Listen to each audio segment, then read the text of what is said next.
시민의 목소리를 증폭하는 고품격 스피커 정치인세계, 저는 윤가피입니다. 오늘 본격적으로 주제 이슈 방송 드리기 전에 공지할 사항이 좀 있는데요. 민주당 경선 가처분 소송 이 진행 상황을 일부 공유하고자 합니다. 지금 남아있는 소송은 크게 두 가지죠. 본안 소송하고 지난번에 가처분 소송에 대한 항고 소송 두 가지가 있는데요.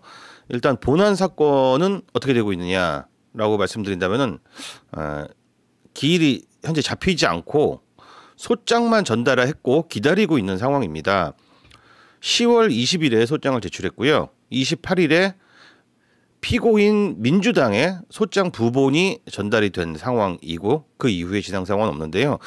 본안이 지금 이렇게 진도가 안 나가는 이유는 아무래도 가처분에 항고가 걸려 있기 때문에 그것을 좀 기다려보자라는 취지가 아닌가라고 생각이 들고요. 그렇다면은 이 항고에 대해서는 어떤 진도가 나가고 있는지 말씀드리겠습니다. 11월 4일에 항고장이 제출되었고요. 8일에 인지 송달료 등을 납부한 상태이고요. 현재 항고심 재판부로 송부할 예정인데 아마 이번 주가 될 것 같습니다. 이번 주가 되면은 또 다시 기일이 한번 잡힐지 어쩔지 잘 모르겠는데 다음 주에 또 진도가 나가지 않을까 싶습니다. 확률이 높다는 승소 확률이 높다는 말씀은 못 드리겠지만 우리는 어쨌든 할 수 있는 것을 해나가고 있는 과정이다. 확인사살하는 과정이다라고 생각하고요. 재판부가 바뀐다면은 또 다른 판단이 내려질 수가 있기 때문에 이 부분에 대해서 끝까지 우리가 절차를 밟아볼 필요가 있지 않나 생각을 합니다. 오늘 드릴 말씀은요. 저는 정말 걱정이 되어서 말씀드리는 주제인데요. 젠더 문제입니다. 젠더 문제 참 본전 못 건지는 주제이긴 한데 젠더 문제가 전면 이슈화되는 것이 민주당에 항상 좀 불리한 입장이었습니다. 그럼에도 불구하고 이재명 후보가 지금 현재 젠더 문제를 적극적으로 끌고 나오고 있는데 다들 이유는 아실 겁니다.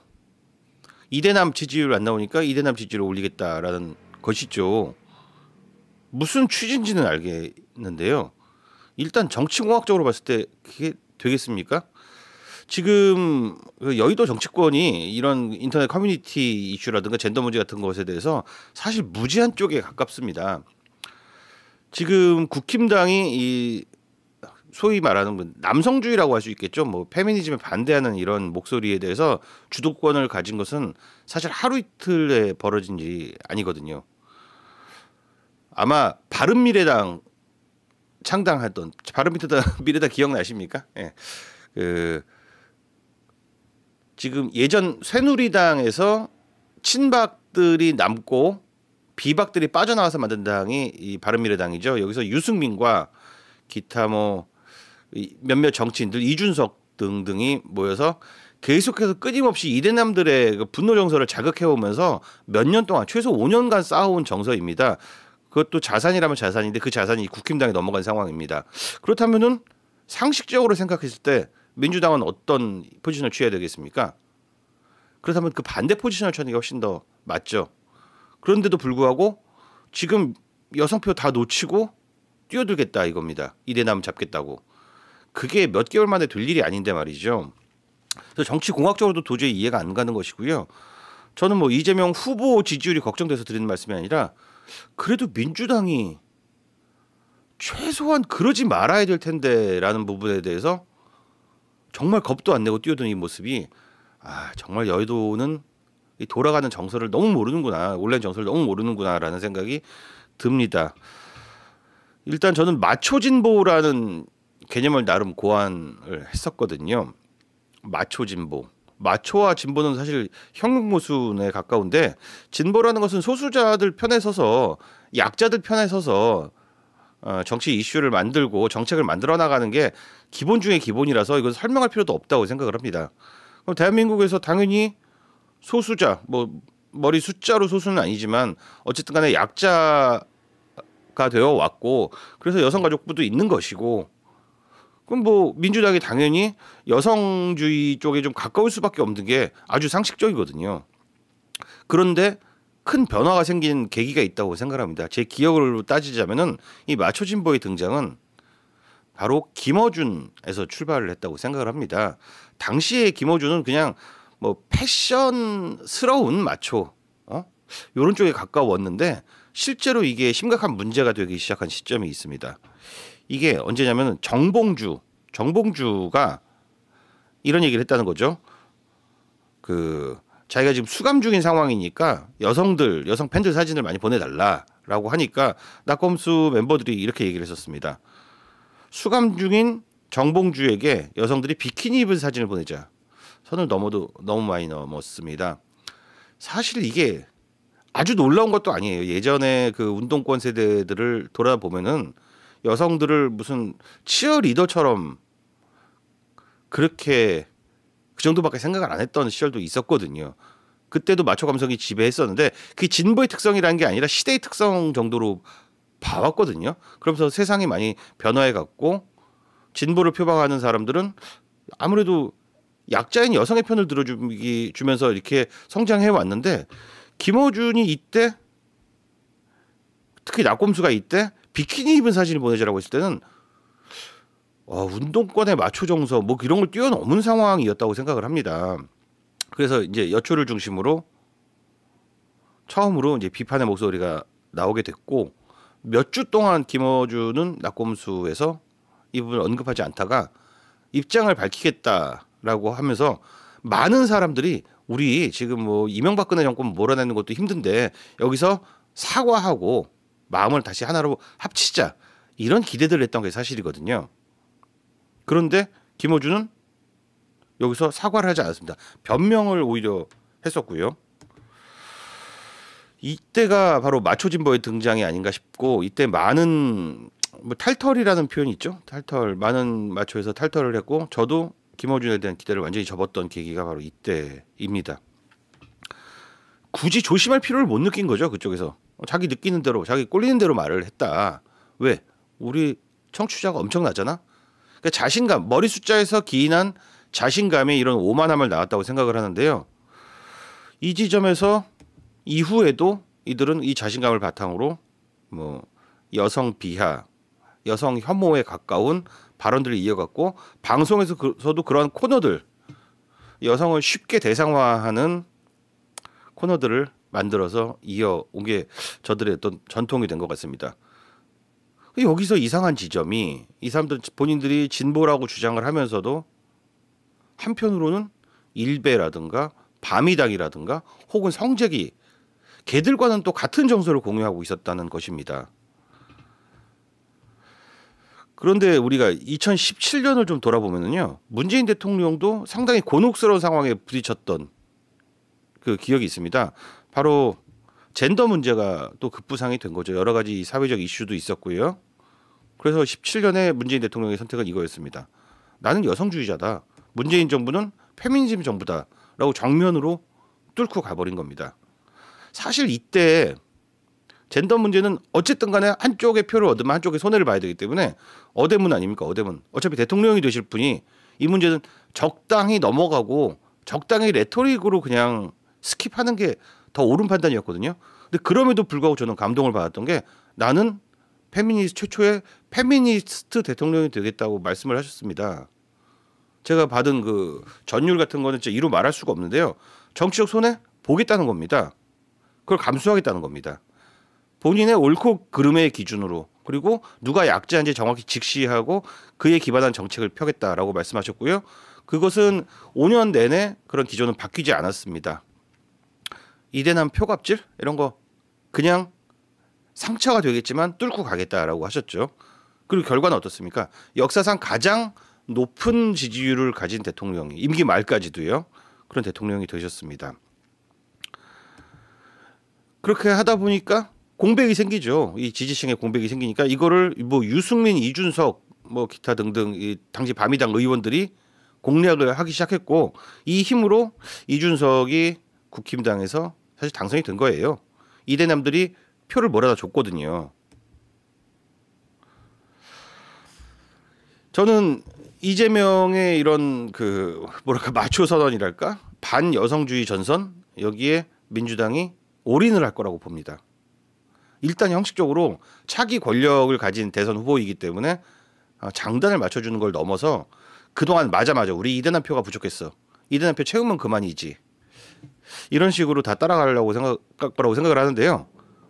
보면은 철학이 없으니까 민주당의 정신이 뭐고 진보의 가치가 뭡니까 이런 거 없으니까 표된 데는 다 따라가겠다고 하는 것이고요. 이게 바로 포퓰리즘 아닙니까? 민주당이 이렇게 적극적으로 포퓰리즘에 나선다는 거, 그 나서게 될 거라는 거, 이 부분이 저는 너무 가슴이 아픕니다. 지금 이런 논란이 벌어지게 된 계기는요. 이재명이 그 페이스북에다가 한번 함께 읽어보시죠라고 올린 글입니다. 무슨 글을 공유했냐면 홍카단. 이 홍카단이 이재명을 지지했던 뭐 2030 자원봉사단인 듯한데요. 홍카단이 이재명 후보님께 드리는 편지라는 DC 글을 공유를 한 것이죠.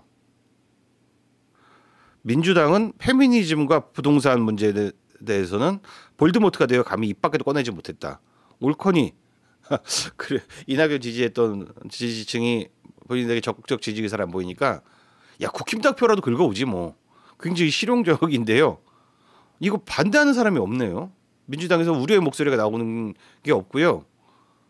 민주당의 그리고 여성주의 여성 의원들 세력 굉장히 힘 세지 않습니까? 근데 다 같이 입을 다무네요. 그럼 그동안 그 여성 정치인들이 그 페미니즘의 목소리를 전달했던 모습은 다 뭡니까? 그 진정성이 있었던 거예요, 없었던 거예요? 그런 목소리는 주로 특정 계파나 대통령님 괴롭힐 때만 사용하고 진짜로 이제 각 잡고 안티페미니즘 선언에 들어갔는데 아무 걱정이 우려와 걱정의 목소리 나오지 않습니다. 내가 지금 뭘 보고 있는 거야 지금? 그런데요, 그 글이 장문이 되다 보면은 글에 어떤 미덕 같은 게 조금이라도 있을 수밖에 없지 않습니까? 이 홍카단이라는 사람들이 쓴 글을 보니까 너무나 허무합니다. 별 내용이 없어요. 자신들 입장에서는 그 홍준표가 페미니즘을 깨부숴 달라는 우리의 요청에 유일하게 진지하게 응답해줬던 사람이라고 합니다. 그래서 이재명도 페미니즘을 멈춘다고 약속해달라. 그러면 지지하겠다라고 합니다. 이재명한테 페미니즘을 멈춰달라고. 이재명이 무슨 페미니즘을 했는데요. 페미니스트의 입에서 나올 수 있는 여성 혐오 욕설이 아니잖아요. 그러니까 한마디로 그 얘기겠죠. 이재명은 그래도 우리 편이잖아. 우리에게 들어줄 거잖아. 그러니까 여성 혐오의 물결에 같이 올라타자. 그러면 지지해주겠다. 이런 얘기겠죠. 표 갑질입니다. 이대남의 표 갑질입니다. 미친 세상을 멈춰달라고 하고 이 세상에는 남성 혐오는 존재하지 않고 오직 여성 혐오만 존재하는 세상이랍니다. 이 사람도 굉장히 억울합니다. 페미니즘을 비판하면은 여혐론자가 되고 백래시가 되고 이런 상황이 군사 정권 시절의 빨갱이 프림이랑 뭐가 다르냐고 하는데요. 페미니즘을 비판한다고 여성 혐오자라고 말하는 사람은 없습니다. 여성 혐오를 가하니까 여성 혐오자라고 하는 것이고요. 백래시를 하니까 백래시를 한다고 하는 것입니다. 그러니까 저는 진짜 싫어하는 게 포지션 비판이에요. 당신은 이런 포지션에 있으니까 무조건 잘못된 거야라는 비판을 싫어하거든요. 당신은 어떤 포지션에 있지만 어떤 진영에 속해 있지만 그 주장을 듣고 까야 될 거 아닙니까? 근데 지금 이들이 말하는 거는 페미니즘. 페미니즘 얘기도 맞는 말이 있을 거 아닙니까? 아무리 남성주의자라 하더라도요. 안티페미니스트이다 하더라도요. 그냥 특정 포지션에 취했으니까 그 사람들의 특정 포지션을 가진 사람들에 대한 혐오를 같이 동참해달라는 이런 얘기입니다. 내용을 보면 하나같이 실체가 없는 그 막연한 분노들입니다. 저는 이랬으면 좋겠어요. 페미니즘을 비판할 때 자꾸 일부 강경론자, 제정신 아닌 페미니스트도 있죠. 많습니다. 저도 끔찍하게 생각합니다. 그런데 이렇게 페미니즘을 비판하는 진영, 이거 편의상 남성주의 진영이라고 할 텐데 이 사람들을 비판할 때 성재기 같은 사람을 호출해서 비판하면 되겠습니까? 성재기 같은 사람은 정말 맛 간 사람이잖아요. 당신들 성재기랑 주장이 똑같은 거야? 이렇게 하면 안 되잖아요. 또 뭐 남자 훈련소니 뭐 있죠. 또 일베 같은 데 보면은 여성 혐오의 목소리가 굉장히 높잖아요. 그러니까 안티페미니스트 전원에게 당신들 일베하라고 낙인 찍으면 되겠습니까? 주장을 갖고 얘기해야 되는 게 맞는 거잖아요. 어떤 주장도 100% 틀리고 맞는 건 없으니까 주장 대 주장으로 논쟁을 해야 될 거 아닙니까? 근데 최근 뭐 5년간 뭐 온라인의 문화가 그런 게 아니죠. 그냥 서로 진영주의 만들고 딱지 붙이고 서로 존재를 가지고 비판을 하는 그런 시대가 된 것 아니겠습니까? 정말 답답한데요. 이들의 주장을 조금 더 소개해 보도록 하겠습니다. 민주당이 각종 패미 정책으로 남성들을 역차별했다. 뭐요? 그게 뭐죠? 각 잡고 장문에 글을 썼다는데 그 각종 패미 정책이라는 게 뭔지를 모르겠습니다. 기울어진 운동장 좀 바로 잡으면 그게 패미 정책이 됩니까? 저는 사실 그렇다 하더라도 기울어진 운동장을 얼마나큼 많이 폈는지 민주당이 저는 그것도 의문이거든요. 그래서 이재명이 덥석 이걸 물었는데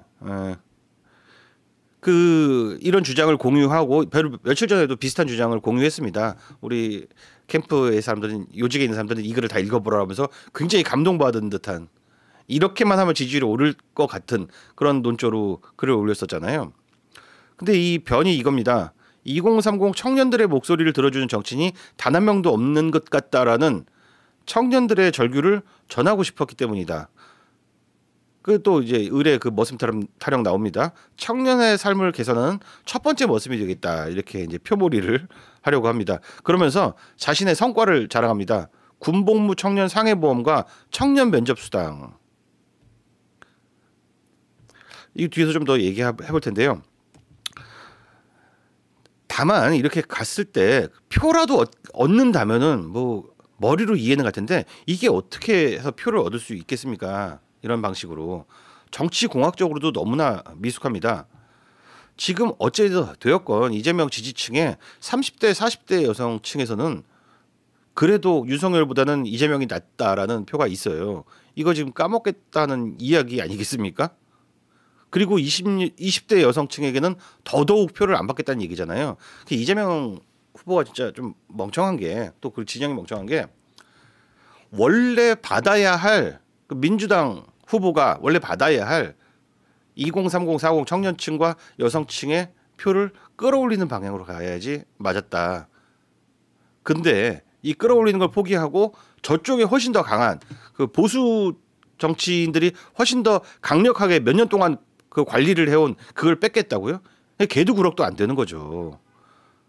나는 왜 마땅히 받아야 될 20대, 30대의 여성층들의 표를 못 받고 있을까? 그걸 빨리 복구하고 코어를 단단하게 다져서 외연으로 가야지라고 생각하는 게 맞는데 그 코어를 다지기 전에 외연을 찾다 보니까 이거는 뭐 지지율 좀 앞으로 더더욱 가열차게 박살 내겠다는 이야기로 보여서 참 딱하고 한심한데 다시 한번 말씀드리지만 저는 이재명 후보 표를 걱정하는 게 아니라 민주당이 이재명과 같은 준일배 노선에 서기로 했다. 앞으로 설 것이다라는 부분을 걱정하고 있는 것입니다. 그러면서요. 김남국 의원이 또 이제 등장하는데 청년 소통 TF 단장이 됐습니다. 그래서 본인이 남초 커뮤니티에서 여론들을 열심히 살피겠다고 합니다. FM 코리아 같은 데를 말하는 거죠. 근데 저는 김남국 의원이 그래. 네, 남초 들어가 가지고 이 사람들 의견을 많이 들어봐야지. 듣다 보면은 그래도 법률가잖아요. 도대체 무슨 소리들을 하는 거지? 저는 이 말을 할 거라고 생각합니다. 그러니까 원하는 게 뭐지? 청년들의 목소리에 귀를 기울여 달라고? 그건 정말 쉬운 거잖아요. 그거 하겠다고 지금 민주당 전통의 여성표들을 날리겠다는 이야기입니까? 저는 민주당 이거 단기간 내에 복구가 안 될 것 같아요. 이러고 있는 거. 정말 큰 병크를 터뜨린 게 아닌가 싶습니다. 이대남들이 정치적으로 목소리를 내기 시작했었죠. 그 대표적인 케이스가 바로 양궁 금메달리스트 안산 선수의 케이스 아닌가 싶습니다. 이 안산 선수에 대한 공격, 백래시는 어떤 식으로 발현이 됐냐면 안산 선수가 문제가 되는 본인들의 비위를 상하게 하는 어떤 주장을 했다. 그러니까 싸우겠다라고 하면 그나마 이해가 될 텐데요. 그게 아니었죠. 우리 다 기억하던 대로 헤어스타일이 짧으니까 페미니스트다. 페미니스트는 다 잡아 죽여야 돼. 우리 저기 태극기 집회 가보면은 뭐 아무개는 뭐 다 죽여야 돼. 뭐 이런 정말 밑도 끝도 없는 혐오 발언들 있잖아요. 그렇게 시작한 거 아니겠습니까? 혐오 정치의 아주 근본이죠. 근데 이대놈들이 갑자기 뭘 잘못 먹었나 왜 이랬을까요? 그것도 다 이유가 있습니다. 그 편의점에서 뭐 소세지를 이렇게 손으로 잡는 듯한 그런 그래픽이 들어갔다고 이거를 남혐이라고 주장을 했잖아요. 근데 저는 뭐 진짜 이해가 안 가는 게 그 남성의 성기가 작다는데 그럼 작은 사람들이 분노하지 왜 전체가 분노하는지 모르겠습니다. 찔리는 사람들이 많아서 그런지. 그런데 이런 밑도 끝도 없는 분노가 먹혔어요. 뭐 논리 적은에서 먹힌 것도 아니고 뭐 터질 거 없나 그냥 불만, 미래에 대한 불안 이런 혐오가 먹힌 겁니다. 그래서 실제로 해당 기업도 사과하고 내리고 거기서 끝났으면 좋으련만 이렇게 생긴 그 분노의 힘을 더더욱 과시하게 되었죠. 그래서 수많은 지자체, 뭐 지자체 포스터, 심지어 정부 기업, 국방부 이런 데서까지 손가락만 나오면 다 공격이 들어갔고 하나도 안 빼고 모두가 다 굴복을 했습니다. 이렇게 해서 간땡이가 붙다 보니까 이런 병크도 터뜨리게 된 거죠. 스스로를 희화화하는 케이스 아니겠습니까? 나는 바보야. 아무 생각 없어. 이번에는 민주당이 그 어리석은 지자체들과 정부 기관처럼 이 이대남에 굴복할 차례인가 봅니다. 어떤 병크들을 터뜨릴지 정말 저는 뭐 애정도 많이 식은 상태라서 팝콘을 먹으면서 구경하도록 하겠습니다. 저는 이대남들에게 이 자리를 빌어서 좀 조언을 해주고 싶은데요. 그럼 막연한 분노 말고 사회적으로 정치적으로 본인들의 목소리를 반영을 하려면은 그렇게 막연한 분노를 표현하지 말고 구체적으로 어떤 정책 제안이라든가 본인들이 차별을 많이 받고 있다. 그럼 어떤 면에서 차별을 받고 있는지 논리적으로 좀 꺼내왔으면 좋겠어요. 선동이 물론 더 쉽죠. 손가락 이렇게 하면은 남혐이야. 이렇게 선동하기 쉬운데 그렇게 분노의 표현, 그 정치자들에게 겁을 줄 수는 있는데 당신들이 원하는 게 정치권에 반영이 안 된다고요. 진짜 분노 표현만이 당신들이 원하는 것의 전부가 되겠습니까? 물론 우리 이재명 후보가 멍청해가지고 이번에 여러분들에게 낚인 모양이긴 한데 그래도 실제로 원하는 것을 관철하는 게 중요하지 않나요? 당장 이재명이란 정치인이 이렇게 나옵니다. 들어주는 신용은 했습니다. 제발 우리 이대남들의 목소리를 들어주세요. 들어주는 신용을 했습니다. 우리들의 목소리 드디어 전달됐다. 굉장히 좋아들 하시겠죠? 근데 이 대책이라고 내놓은 게 면접수당. 이게 이대남하고 무슨 상관이 있어요? 속은 거 아닙니까? 실제로 내놓을 만한 정책이 없습니다. 지금. 남성들만을 위한 정책을 뭔가 내놓는다. 그리고 군에서 뭐 보험 들어주고 이런 거는 저는 뭐 틀린 건 아니라고 생각하는데 그런 거 말고 여러분들의 삶을 근본적으로 바꿀 수 있는 그런 남성 편향의 정책 나올 수 있겠습니까? 일단 없고요.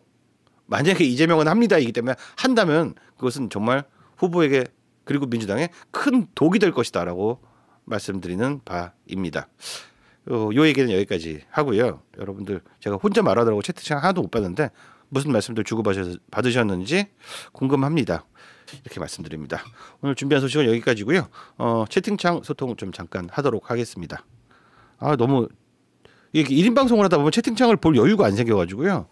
다들 이렇게 흥미롭게 재미있게 보고 계신지 잘 모르겠네요. 저한테 하신 말씀 없으세요?